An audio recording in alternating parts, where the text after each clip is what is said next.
Welcome back to the Hockey Hotbed, presented as always by the Hockey Podcast Network, as well as DraftKings.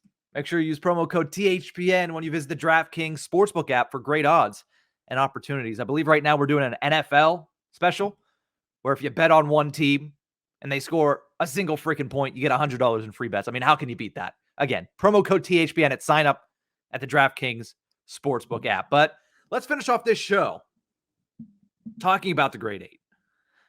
I grew up in Western Pennsylvania, which if most of you know your geography, that means I grew up a Pittsburgh Penguins fan.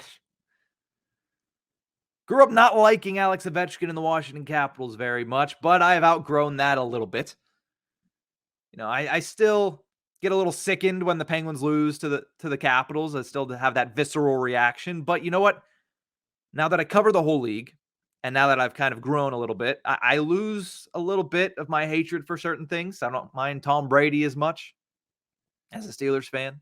I don't mind Alex Ovechkin as much. I still have more of a visceral reaction about the Philadelphia Flyers. Sorry, Philly fans.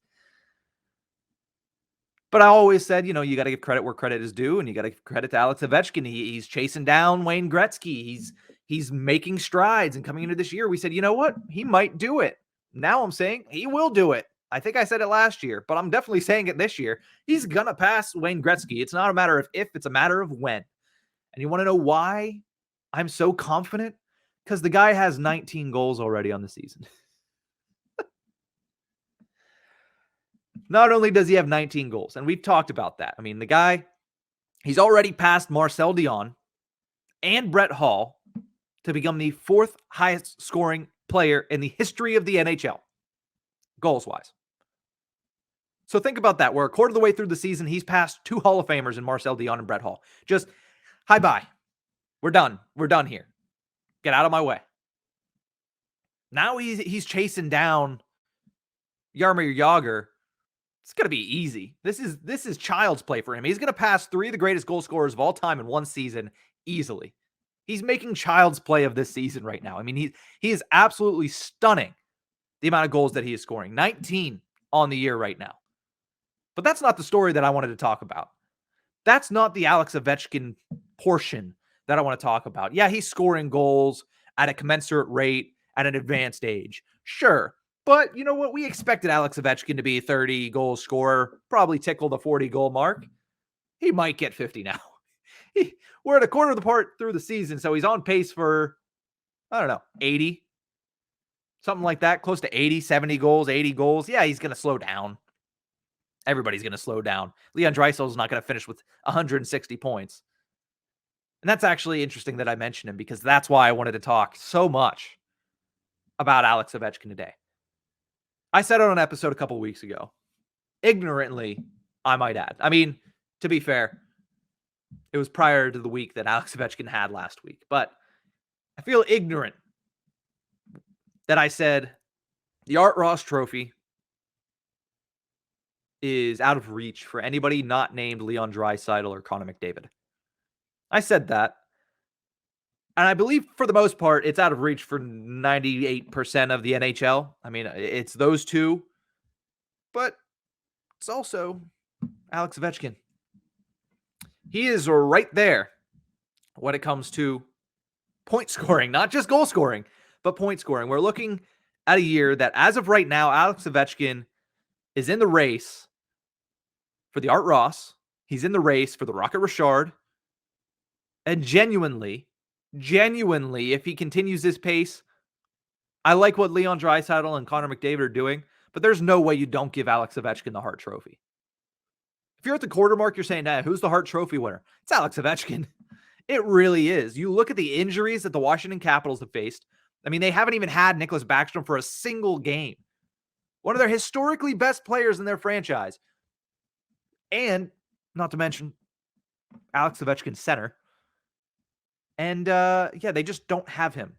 So, to be fair, I mentioned this whole fact of nobody's going to catch McDavid, nobody's going to catch Draisaitl this year, prior to Alex Ovechkin going off in 3 games played, scoring 4 goals and 3 assists for 7 points. Definitely helps the old points per game whenever you do that in a week. He gets the NHL's first star of the week last week, and he now sits at 37 points.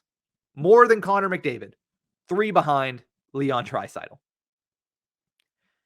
We've always said he has the shooting ability, and he scored from several different ways, and he scored from 7 different spots.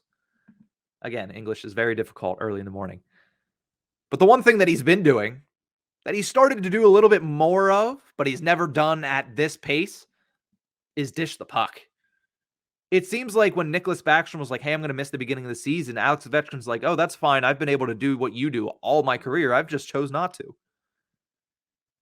The guy is an assist machine. The one that I saw live was an absolutely beautiful pass from Ovechkin to, I believe, for Hervari when he scored against the Pittsburgh Penguins. It's one of the most pretty passes, I think, and he made it look easy. It was one of the most pretty passes I think I've seen all season, and he made it look like child's play. He's making the NHL look like child's play right now. Like I said, 37 points in 22 games. That is good for second in the National Hockey League, only behind the ungodly Leon Draisaitl. And beyond all that, the Washington Capitals, without the services of Nicklas Backstrom, without the services of TJ Oshie, they lost the services of Anthony Mantha for a while. They're the top team in the National Hockey League. The last time I checked, that was before last night's action. I'll double check that. But I'm pretty sure nobody last night would have passed them. So they're the top team in the National Hockey League as of right now. And they are. 33 points. They're 14-3-5, led by the captain, led by the grade 8. Like I mentioned, he should be considered the favorite for the Hart Trophy right now. And it should not be close. It really shouldn't. Not only that, sometimes things are bigger than team success. I know a lot of people are going to say that's the wrong thing to say. You know, team success above all, Stanley Cups overall. And right now, when you have a chance to chase down one of Wayne Gretzky's greatest records, all-time goals leader in the NHL, that is a huge accomplishment. And Ovi, he's under 150 goals away now. That comes close to being above the team aspect of the game. And we've even asked our buddies at the Caps Chirp, Paulie Cupcakes and Hockey Troll. They cover the Washington Capitals for the Hockey Podcast Network. We asked them, you know what? Would you rather see Ovi break the record? If you could pick one, would you rather see Ovi break the record or the Caps win another cup in his era? And they said, listen, we have our cup. I want to see Ovi break the record. Both of them said that.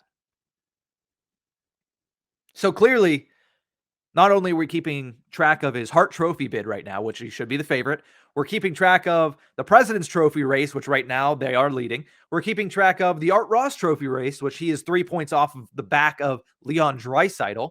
We're also keeping track of the fact that he's chasing down 3 greats right now, and one of them he's going to make child's play of. He is 17 goals back from Jaromir Jagr for third all-time. So by the end of this season, and this is, you can take it to the bank, Jaromir Jagr is going to be supplanted as the third all-time goal scorer by Alex Ovechkin. He's going to make child's play of those 17 goals. He might score them before the trade deadline. I'm trying to be conservative there because I'm trying to think of the NHL schedule at this point. But you have to imagine he's going to score 8 or 9 in December. He'll probably do it by the end of, he'll probably do it by the Olympics at the beginning of February. He'll probably have passed Jaromir Jagr at that point for third all time. All that's left then is Gordie Howe, who he will probably pass next season, and then Wayne Gretzky. Give it 2 to 3 more years. Especially if he's on this pace, which, I mean, you never think that he's going to be on this pace for the whole time, but certainly outpacing what we expected from Alex Ovechkin. I don't know why we doubted him, but I said that I was going to give him a little bit more props, and I have. But let's just think about the fact that not only is he one of the most dangerous goal scorers, he's going to fight for that Rocket Richard this year. He's right up there in Art Ross. I wanted to just amend my comment from a couple weeks ago that nobody is going to touch Leon Draisaitl and Connor McDavid. Alex Ovechkin's past McDavid as of right now, and he's sneaking up on Leon Draisaitl with his performance the past couple of weeks. So that's going to do it for this episode of the Hockey Hotbed. Thank you so much for tuning in. I hope you enjoyed our talk about everything from coast to coast, all the waiver claims, all of the waiver players, and also talking about Bergevin earlier, talking about the quarter pole mark for the New York Islanders and Alex Ovechkin. And we'll talk more on Friday, where we will have our third edition of NHL Power Rankings. We're heading into December. We're getting into the dog days of the hockey season, the cold, brisk December and January months of the NHL season. That's going to do it for this one. We'll see you guys on Friday. Have a good week, hockey fans. Have a good week, hockey fans. That's what I meant to say.